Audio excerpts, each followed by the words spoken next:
Om Swastiastu. Yang terhormat penguji UKM PPG, saya Nikadek Mariani, mahasiswa PPG dalam jabatan Angkatan 1 gelombang kedua Universitas Pendidikan Ganesha, jurusan Bimbingan dan Konseling. Saya melaksanakan praktek pembelajaran pada hari Senin tanggal 12 Juni 2023 di SMP Negeri 3 Abian Semal, Kecamatan Abian Semal, Kabupaten Badung, Provinsi Bali. Pada hari ini saya akan memberikan layanan bimbingan klasikal dengan teknik modeling untuk meningkatkan motivasi belajar siswa kelas 7A semester 1 di SMP Negeri 3 Abian Semal. Selamat menyaksikan. Om Santi Santi Santi Om.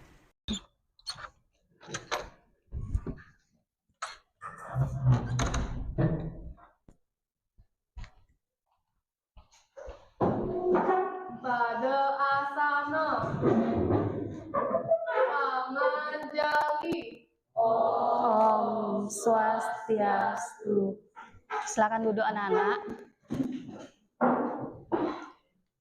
Selamat pagi. Gimana kabarnya hari ini? Baik. Semoga semuanya dalam keadaan sehat ya. Masih semangat? Masih. Oke. Untuk hari ini ada yang tidak hadir? Nihil ya? Nihil ya. Ibu senang sekali semuanya bisa hadir dalam kesempatan hari ini. Sebelum kita melanjutkan bimbingan, alangkah baiknya kita berdoa terlebih dahulu. Untuk doa, Ibu akan langsung pimpin sendiri. Berdoa menurut agama dan kepercayaan masing-masing. Berdoa mulai.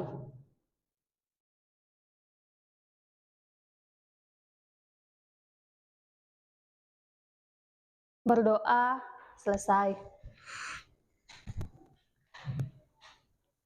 Untuk hari ini, pada hari Senin tanggal 12 Juni 2023, Ibu akan memberikan layanan bimbingan klasikal dengan teknik modeling untuk meningkatkan motivasi siswa. Karena Ibu mendapatkan laporan dari wali kelas, guru mata pelajaran, semua guru yang mengajar di kelas 7A, bahwa di kelas 7A ini mengalami motivasi yang rendah. Di kelas itu banyak yang ngantuk pada saat pelajaran di kelas, apalagi pada saat pelajaran gurunya hanya ngomong aja, banyak yang ngantuk, banyak yang lain-lain di kelas, atau nggak noleh-noleh ke jendela. Maka dari itu, pada kesempatan hari ini, Ibu akan memberikan layanan bimbingan klasikal dengan teknik modeling untuk meningkatkan motivasi belajar siswa. Tujuan dari layanan bimbingan ini yang pertama itu ada tujuan umumnya. Bagaimana nanti kalian itu bisa menciptakan suasana belajar yang baik untuk meningkatkan motivasi semangat kalian untuk belajar di kelas. Terus yang kedua itu ada tujuan khususnya. Yang pertama, nanti kalian kan ada diskusi.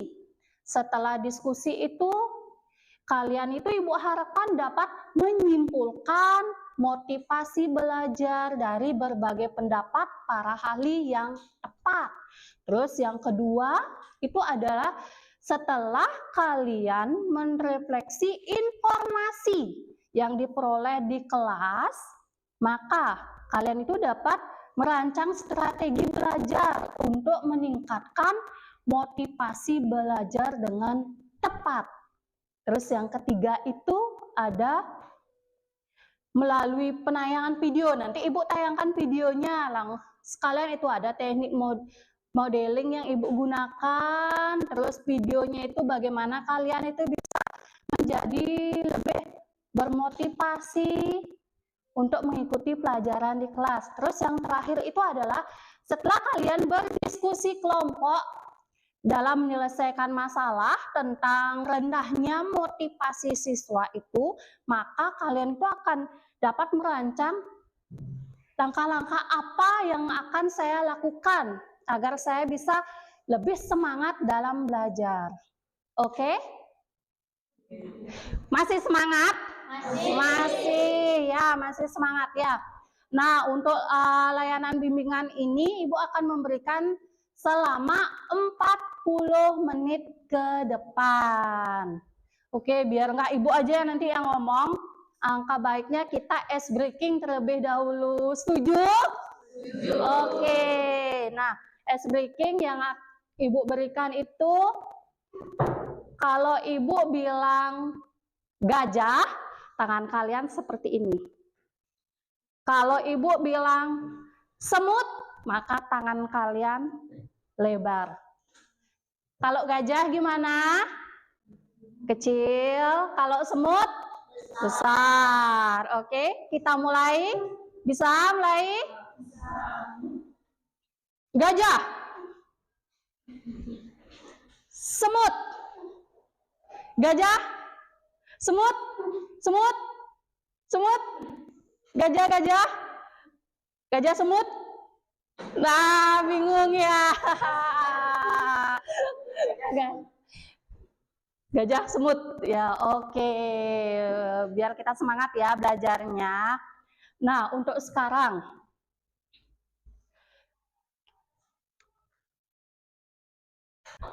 Nah, kan hari ini Ibu setelah ada tujuan umum, tujuan khusus, Ibu mau nanyakan ke kalian.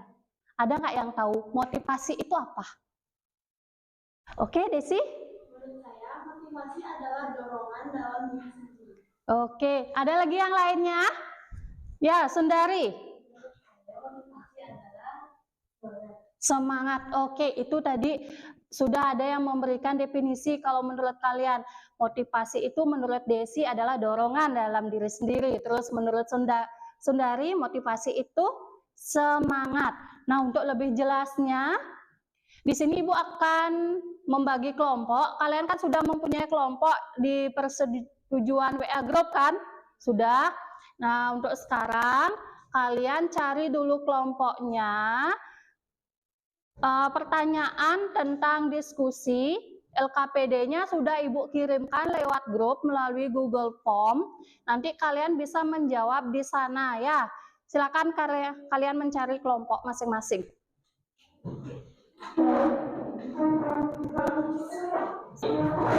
Linknya, jawab pertanyaan-pertanyaan yang berada di Google Form yang telah Ibu kirimkan lewat WA Group.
Sudah selesai diskusinya? Sudah. Oke, jika kalian sudah selesai berdiskusi, sekarang Ibu mengharapkan kalian itu bisa mempresentasikan hasil diskusi tentang motivasi belajar yang kalian buat dari LKPD yang Ibu kirimkan lewat link Google Form. Untuk yang pertama, siapa mau presentasi, kelompok yang mana? Mau presentasi? Kelompoknya Dayu, kelompok 1. Oke, silakan Dayu, kelompok 1.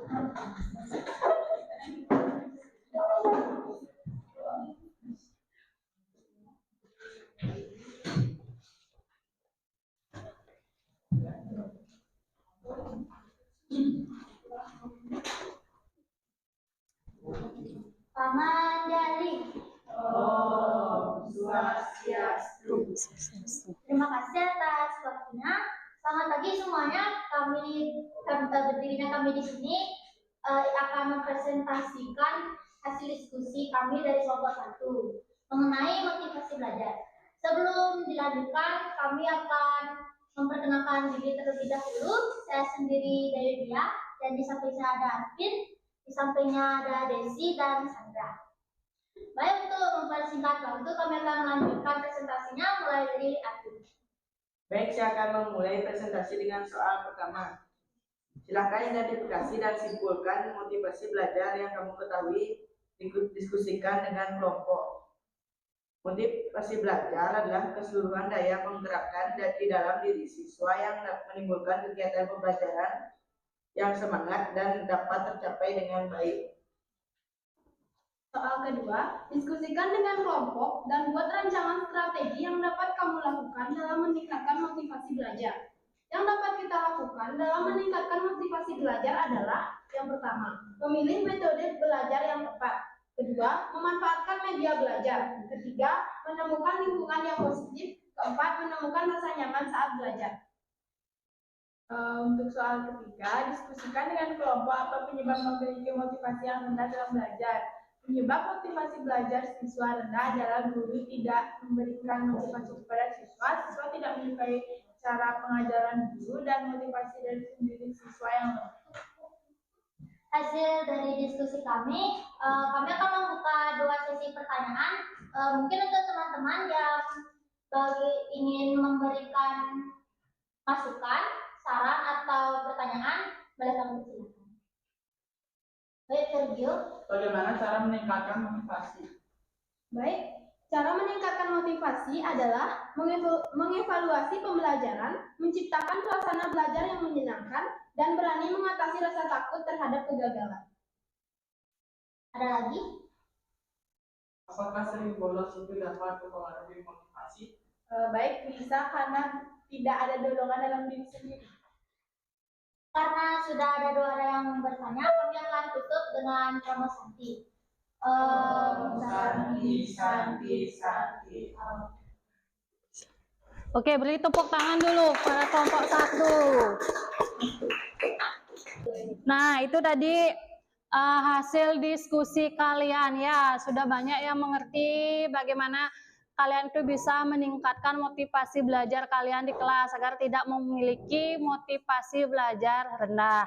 Untuk lebih jelasnya, Ibu akan menayangkan sebuah video yang bisa menginspirasikan kalian agar motivasi kalian itu lebih bisa ditingkatkan lagi. Ya, semuanya hadap ke depan, Ibu akan menayangkan video. Video kali ini bukan Draw My Life yang aku buat, tapi ada channel namanya Draw My Life Indonesia buatin Draw My Life tentang aku. Nah, sebenarnya videonya itu diupload tanggal 29 Januari 2020. Hai, selamat datang kembali di channel Draw My Life Indonesia. Oke, selamat datang. Jerome Pauline Sijabat atau lebih akrab disapa Jerome Pauline Sijabat. Lahir di Jakarta 2 Mei 1998 dari Bapak Marucahan Sijabat. Mungkin kalian belum tahu, nama aku Jerome Pauline Sijabat. Ada Sijabatnya. Nah, itu marga dari papaku. Papaku orang Batak, mamaku orang Chinese. Jadi aku blasteran Batak Chinese, tapi tetap Indonesia. Wah, mantap jiwa. Next. Marucahan Sijabat yang merupakan seorang pendeta dan Ibu Krisi Ramensa Betul, yang gambarnya merupakan bagus ibu rumah banget. tangga. Dan Jerome lahir sebagai anak mukanya tuh kedua mirip dari sama- keluarga yang sederhana dengan Mukanya mirip. kakak bernama Jaehyun Ya. Sijabat dan adik bernama Jesse Sijabat. Nah, sebenarnya kakak aku namanya Jaehyun Panangian Sijabat. Adik aku namanya Jesferel Porman Sijabat. Panggilannya Jesse. Nah, kalau kalian perhatiin, kita bertiga namanya JEPS. Jaehyun Panangian Sijabat, Jerome Pauline Sijabat, dan Jesferel Porman Sijabat. Jadi kalau misalnya ada aku, kakakku, dan adikku, terus ada yang manggil J, kita bertiga bakal noleh. Apa gitu. Nah, kadang-kadang papa atau mama itu suka ketukar-tukar gitu, suka salah. Kalau misalnya memanggil aku, manggilnya kayak J, Jess, Jer gitu. Kayak suka salah-salah gitu. Oke, next. Jerome lahir sewaktu Indonesia sedang mengalami krisis moneter dan di bulan Ya, Mei betul. 1998 kerusuhan Iya, terjadi di 98, Jakarta kejadian 98 itu dan ya. beberapa daerah di Indonesia. Menurut prediksi dokter kandungan, Jerome seharusnya lahir sekitar tanggal 6-8 Mei 1998. Ya, benar. Namun takdir Tuhan berkata lain. Ia lahir lebih maju dari prediksi dokter. Dan benar saja, di tanggal prediksi dokter, kerusuhan besar pecah di Jakarta. Bener banget. Ini benar-benar suatu mujizat dan berkat dari Tuhan sih. Karena kalau misalnya lahirnya sesuai prediksi dokter, mungkin aku nggak selamat atau kondisinya bakal parah. Next. Saat bayi, Jerome bahkan tak bisa mendapatkan asupan gizi yang baik. Orang tuanya tak mampu beli susu. Jangankan membeli susu, mencukupi kebutuhan sehari-hari saja sangat sulit. Ditambah adanya penjarahan di sejumlah titik di Jakarta. Ya. Sehingga barang-barang bahan pokok sangat sulit didapat dan harganya merangkak naik. Di tahun 2004, Jerome dan keluarganya pindah ke Surabaya. Kala itu ia berusia 6 tahun dan baru akan masuk SD. Kedua orang tua Jerome sempat kesulitan mencari sekolah dengan biaya yang terjangkau. Sampai pada akhirnya ia dan sang kakak mendapat bantuan beasiswa dari IPH School Surabaya Terima kasih yang IPH dapat School. dikategorikan sebagai sekolah swasta nasional plus Bener banget. dengan bayaran mahal. Di sekolah ini teman-teman Jerome mayoritas merupakan anak-anak dengan ekonomi berada di Surabaya. Disinilah cita-cita Jerome bermulai. Bener banget. Sehabis liburan sekolah, biasanya teman-teman sekolah Jerome akan saling bercerita mengenai liburan mereka. Mayoritas teman-temannya menghabiskan waktu liburan di luar negeri, sementara Jerome hanya liburan di dalam negeri. Jerome kecil kala itu mulai terinspirasi dan bertekad untuk bisa pergi ke luar negeri bersama keluarga. Ia berpikir pendidikan adalah satu-satunya cara agar bisa ke luar negeri. Berawal dari cita-cita Jerome kecil yang polos, hal ini yang dijadikan pegangan selama menjalani masa sekolah demi proses untuk mendapat beasiswa. Jadi sebenarnya yang mendorong aku untuk ke luar negeri adalah aku mau ke Disneyland. Karena teman-teman aku selalu cerita tentang Disneyland dan itu kayaknya seru banget. Nah, tapi kalau cuma pergi ke Disneyland kan cuma sebentar. Jadi aku mikir, gimana ya cara supaya bisa pergi ke Disneyland yang lama. Akhirnya aku mikir, wah, kuliah di luar negeri. Karena kuliah kan 4 tahun tuh. Di situ aku bilang ke papa mama aku, "Pa, Ma, aku mau keluar ke luar negeri." Di situ papa mama aku bilang, "Jangan minta papa mama, Jer, tapi minta ke Tuhan." Jadi dari SD itu aku udah mulai bertekad, aku akan pergi ke luar negeri dengan beasiswa gitu. Bahkan, sejak duduk di bangku SMP, ia sudah rajin mencari informasi kuliah di luar negeri dan bercita-cita Bener bisa banget. kuliah di NTU dan NUS di Singapura. Cita-cita Jerome untuk kuliah di luar negeri sempat tidak disetujui oleh orang tuanya karena kendala biaya. Namun, Jerome terus optimis bisa kuliah di luar negeri dengan mendapat beasiswa penuh. Bener-bener. Banyak yang bilang Jerome anak yang multitalenta. Padahal, untuk menguasai itu semua, Jerome pun membutuhkan latihan yang rutin, didukung dengan aturan di keluarga Jerome yang hanya memperbolehkan bermain game mulai hari Jumat sampai Minggu. Senin sampai Bener Kamis waktunya belajar dan Ya, fokus ya. mengembangkan skill. Ketika SMP, Ya. Jerome lebih banyak menghabiskan waktu dengan berolahraga, seperti futsal, basket, pingpong, bahkan juga mengasah skill musiknya seperti piano, drum, dan gitar. Kemudian saat SMA, Jerome juga aktif di paduan suara sekolahnya, dan mulai serius menyusun strategi agar dirinya bisa kuliah di luar negeri. Oke, ini yang paduan suara itu, jadi sebenarnya aku udah mulai paduan suara dari SD. Jadi di kelas 6 sama di kelas 3 SMP itu aku ikut lomba nasional ya, mewakili Jawa Timur, dan puji Tuhannya dua-duanya dapat emas. Yeay. Terus di SMA aku ikut lomba paduan suara 2 kali tingkat internasional. Yang pertama di Manado.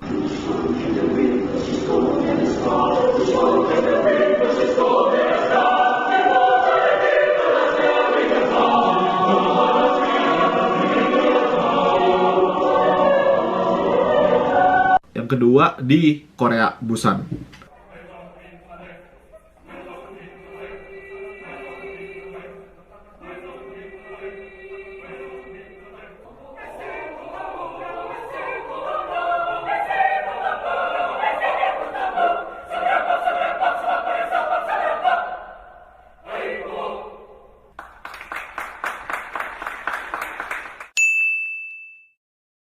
Ia mendapat masukan dari gurunya untuk mulai terjun ke dunia Olimpiade. Banyak hal-hal yang harus dikorbankan Jerome saat fokus di dunia Olimpiade. Jerome jarang menghabiskan waktu dengan nongkrong bersama teman-teman. Ia lebih banyak menghabiskan waktu untuk latihan soal-soal matematika. Di awal Jerome terjun ke dunia Olimpiade, ia sering gagal dan tidak lolos ke final. Hingga di kelas 11, akhirnya Jerome berhasil juara 3 Olimpiade Matematika di Universitas Brawijaya pada tahun 2014. Dan kemenangan Jerome diikuti perlombaan lainnya pada bidang matematika, farmasi, dan teknik kimia. Bahkan, hadiahnya berupa tiket undangan dan beasiswa penuh dari beberapa universitas di Indonesia. Jadi pas aku SMA, kan aku mau ikut Olimpiade nih guys. Terus aku tuh merasa kalau persiapan itu kurang banget, karena saingan-sainganku itu semua udah pada mulai dari SD. Akhirnya, pada saat aku SMA, kelas 10, aku bertekad, aku harus nyesain semua materi kelas 10 sampai kelas 12 dan matematika dasar perkuliahan. Beneran, pas kelas 10 itu gile banget karena hampir setiap istirahat aku gak ke kantin tapi ke perpustakaan. Singkat aku beli 8 sampai 9 buku matematika. Aku kerjain semua soal-soal di situ gitu. Tapi ternyata itu gak cukup karena di kelas 10 aku ikut banyak lomba dan kalah. Akhirnya di kelas 11 baru pertama kali menang itu, yang juara 3 itu. Dan seterusnya, puji Tuhan bisa menang banyak perlombaan. Mungkin banyak orang hanya melihat, wah Jerome hebat ya, bisa menang ini, bisa menang itu. Padahal di balik itu, aku sering banget gagal, sering banget kalah. Tapi prinsipku adalah, kalau kita gagal 9 kali, kita harus bangkit 10 kali. Kita akan benar-benar menjadi gagal kalau misalnya kita menyerah. Jadi selama kita belum menyerah, kita belum gagal. Jadi kalau misalnya kita gagal sekali, gagal 2 kali, terus coba. Kita gagal hari ini, belum tentu kita gagal besok. Misalnya besok pun kita gagal, belum tentu kita gagal minggu depan. Kesempatan itu ada banyak, tinggal kitanya sendiri mau mencoba atau enggak. Semangat! Tak berhenti di situ. Catatan prestasi yang pernah ia raih antara lain juara 1 Olimpiade Matematika Nasional UNM, juara 1 Industrial Engineering Games ITS, medali emas International Kangaroo Mathematics Competition, juara 3 Olimpiade Teknik Kimia Nasional Universitas Widya Mandala, dan juara 3 Olimpiade Matematika Universitas Wijaya Kusuma. Sejak Januari 2016, Jerome mulai mengikuti ujian-ujian tes universitas impiannya, yaitu NTU dan NUS. Pada Februari 2016, Jerome harus menerima kenyataan bahwa dirinya tidak diterima di NUS. Kemudian, disusul pada bulan Maret, ia mendapat email penerimaan dari NTU, namun tanpa beasiswa. Jerome masih ingin mengejar cita-citanya untuk mendapat beasiswa penuh, karena baginya kuliah di luar negeri tanpa beasiswa akan sangat berat. Bener banget. Jadi yang di NTU guys, aku cuma dapat beasiswa setengah ya, 50%. Meskipun kayak gitu, 1 tahun kuliah di NTU itu bisa beli mobil guys. Tapi waktu itu papa mama aku bilang, ya udah nggak apa-apa, nanti papa mama bisa jual mobil, bisa jual apa, bisa jual itu. Ya tapi aku nggak mau kayak gitu dong. Kan aku mau ke luar negeri untuk membahagiakan dan membanggakan kedua orang tua aku. Kalau misalnya aku kuliah ke luar negeri, tapi orang tua aku sengsara, ya buat apa gitu? Ya nggak ada gunanya gitu. Pada Februari 2016, Jerome yang sempat putus asa melanjutkan S1 di luar negeri. Kemudian mendapat info dari kakak Jerome, Bang Ian, mengenai pendaftaran beasiswa Mitsui Busan dengan lama studi 5,5 tahun di Jepang. Mulai dari tahap seleksi berkas, tes tulis, kesehatan, hingga wawancara Jerome lewati. Sampai pada akhirnya ia mendapat kabar dari pihak penyelenggara bahwa dirinya berhasil mendapat 1 dari 2 beasiswa. Perjuangan Jerome rasanya tidak pernah berhenti. Pertengahan 2016, Jerome memulai studinya di Jepang dengan pelatihan bahasa Jepang selama sebulan. Kemudian ia juga harus ikut tes EJU, Examination for Japanese University, yang berisi tes bahasa, kimia, fisika, matematika dalam bahasa Jepang, yang nantinya digunakan untuk mendaftar di universitas terkenal di sana. Jerome akhirnya diterima di kampus top Jepang, Waseda University, jurusan Matematika Terapan. Meski sempat kesulitan belajar bahasa Jepang, Jerome pada Februari 2017 nekat ikut lomba pidato bahasa Jepang. Dengan latihan terus-menerus, Jerome yang baru 5 bulan latihan bahasa Jepang pun mendapat penghargaan sebagai salah satu dari 2 peserta terbaik. Kalau flashback ke masa-masa perjuangan belajar bahasa, berarti aku juga pernah buat video tentang itu. Itu bener-bener kalau aku flashback, kayaknya aku nggak mau ngulangi masa-masa itu deh guys. Masa-masa dimana aku tiap hari tuh stres banget buat belajar bahasa Jepang, matematika, fisika, kimia demi menghadapi tes IJU itu dan tes masuk kampus-kampus di Jepang ini. Bahkan akhirnya yang keterima di Waseda selain aku, hampir semuanya orang Tiongkok dan Korea. Jadi bener-bener orang Indonesia dan orang selain Tiongkok dan Korea itu cuma aku doang gitu. Sesulit itu perjuangannya dan wah gila sih, dulu stres banget. Di Jepang, Jerome memulai channel YouTube. Video tadi itu adalah salah satu model yang Ibu pilih untuk kalian itu bisa meniru bagaimana perjalanan si Jerome itu bisa mencapai cita-cita yang diinginkan sesuai dengan teknik yang Ibu berikan untuk layanan pada hari ini adalah teknik modeling. Itu tadi sekaligus ya, si Jerome adalah model yang Ibu berikan kepada kalian. Masih semangat? Masih. Yang di belakang masih semangat? Masih ya. Nah, tadi kan penayangan video sudah. Kalian sudah menyimak juga. Ada nggak yang bisa menyimpulkan dari keseluruhan video itu? Ada yang bisa? Oke, Setia. Kesimpulan yang saya dapatkan adalah Jerome dengan latar belakang ekonomi keluarga menengah mendapat beasiswa untuk belajar di IPH School, Sekolah Swasta Nasional Plus. Jerome bercita-cita untuk dapat ke luar negeri dalam waktu yang cukup lama. Tidak hanya ke Disneyland aja sehingga berpikir akan kuliah di luar negeri. Jerome mengatakan akan mampu untuk berkuliah di luar negeri dengan beasiswa. Akhirnya, pada tahun 2016, Jerome lulus beasiswa di Universitas Waseda, Tokyo, lulusan matematika terapan, masuk dalam Forbes 30 Under 30 Asia pada bulan April 2021, memiliki bisnis dan penulis buku. Oke, itu tadi sudah kesimpulan keseluruhan tentang video yang Ibu tayangkan. Nah, untuk sekarang Ibu akan merefleksi kembali tentang motivasi. Tadi kalian presentasinya kalian sudah mengerti apa itu motivasi, bagaimana cara meningkatkan motivasi, faktor yang mendukung dan mempengaruhi motivasi. Nah, sekarang itu ada motivasi itu merupakan dorongan yang timbul pada diri sendiri seseorang secara sadar atau tidak sadar untuk melakukan sesuatu tindakan dengan tujuan tertentu. Di sini motivasi itu ada yang mempengaruhi dari faktor keluarga, lingkungan, teman sebaya.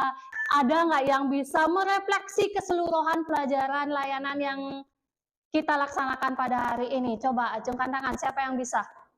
Oke, Radit. Saya akan memberikan kesimpulan tentang motivasi belajar. Motivasi belajar adalah keseluruhan daya penggerak dalam diri siswa yang menimbulkan kegiatan belajar atau proses pembelajaran yang menjamin kelangsungan dan memberikan arah pada kegiatan belajar sehingga tujuan yang diinginkan oleh subjek belajar dapat tercapai dengan baik. Cara meningkatkan motivasi belajar adalah 1. Siswa dapat memilih hal yang ingin dipelajari. 2. Meningkatkan diri pada hasilnya. 3. Memiliki tujuan. 4. Atur waktu untuk belajar setiap hari. Sekian dari motivasi belajar dari saya. Oke, terima kasih kesimpulan dari seluruh pembelajaran layanan bimbingan klasikal untuk hari ini. Nah, setelah merefleksi pembelajaran itu, bagaimana caranya kalian bisa menerapkan sehari-hari di sekolah, di rumah, agar motivasi kalian itu bisa ditingkatkan. Bagaimana cara mengatur waktu di rumah antara bermain dengan teman, bermain HP, jangan selalu bergadang, pilih teman sebaya yang memang cocok dengan seumuran kalian. Itu pesan dari Ibu ya, agar motivasi kalian itu bisa ditingkatkan. Nah, untuk sekarang demi keberhasilan layanan bimbingan klasikal yang kita laksanakan pada hari ini, Ibu akan memberikan lembar evaluasi di Google Form yang sudah Ibu kirimkan. Silakan kalian cek HP masing-masing. Kalian langsung kerjakan lewat Google Form yang Ibu berikan itu.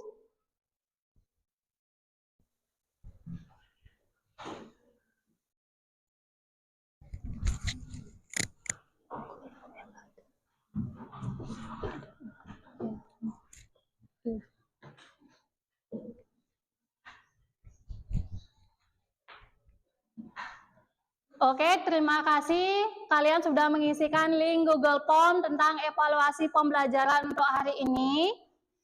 Pembelajaran layanan bimbingan klasikal untuk hari ini, Ibu sudah cukupkan karena keterbatasan waktu. Mungkin kita nanti di lain kesempatan kita akan ketemu kembali dengan layanan yang berbeda. Mungkin akan lebih semangat lagi untuk menerima layanan. Oke, ya bisa? Bisa. Nah, sebelum kita akhiri layanan ini, alangkah baiknya kita berdoa, berterima kasih kepada Tuhan karena layanan pada pagi hari ini sudah berjalan dengan lancar. Berdoa dimulai.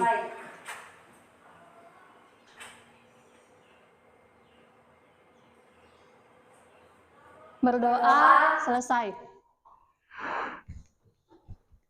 Kita tutup dengan Parama Santi. Pada asana Brahma Santi, Om Santi Santi Santi Om.